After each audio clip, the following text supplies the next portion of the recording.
Oke, selamat pagi adik-adik semuanya.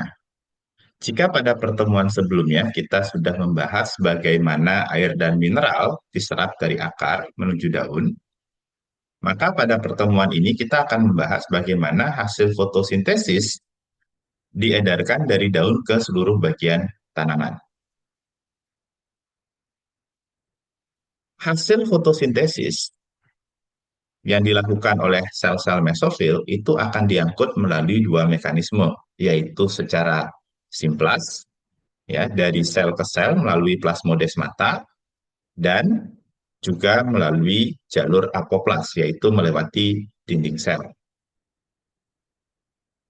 Nah, jalur simplas itu dimulai dari sel-sel mesofil ya yang merupakan eh, sel utama untuk fotosintesis dan kemudian dilanjutkan sampai sel tapis.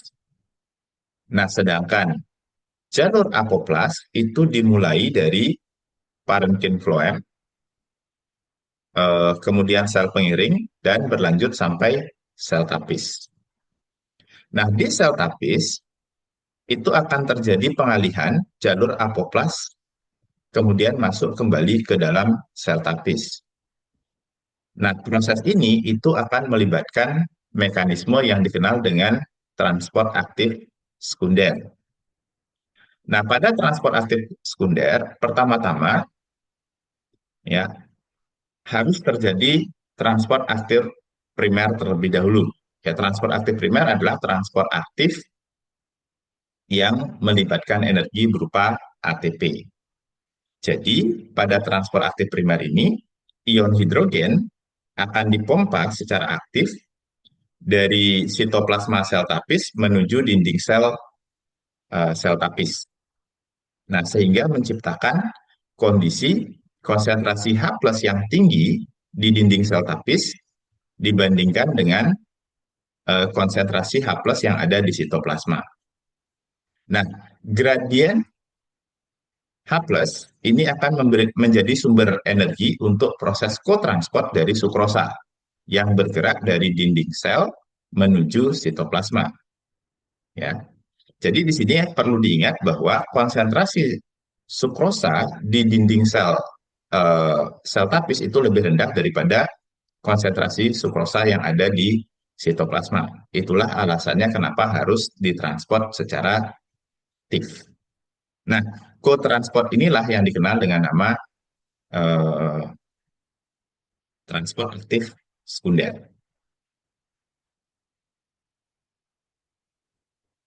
Transport aktif sukrosa yang merupakan produk fotosintesis itu akan ditransfer secara terus-menerus ke dalam pembuluh floem. Nah, akibatnya konsentrasi sukrosa di pembuluh floem itu sangat tinggi dan menciptakan kondisi hipertonis relatif terhadap pembuluh silem yang ada di sebelahnya. Air yang masuk secara terus-menerus dari silem ke floem itu akan menciptakan tekanan positif, ya, sehingga mendorong air bergerak ke daerah dengan tekanan yang lebih rendah. Dalam hal ini adalah casing organ. Jadi bisa berupa batang, umbi, ataupun tunas yang baru tumbuh.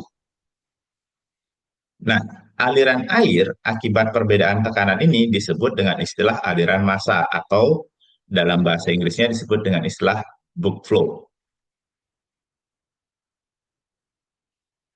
Di daerah sink, ya, seperti misalnya akar yang berperan dalam penyimpanan makanan, batang, ataupun tunas yang masih muda, maka gula akan diambil di sini secara aktif dan menciptakan kondisi hipotonis di floem dibandingkan dengan silem.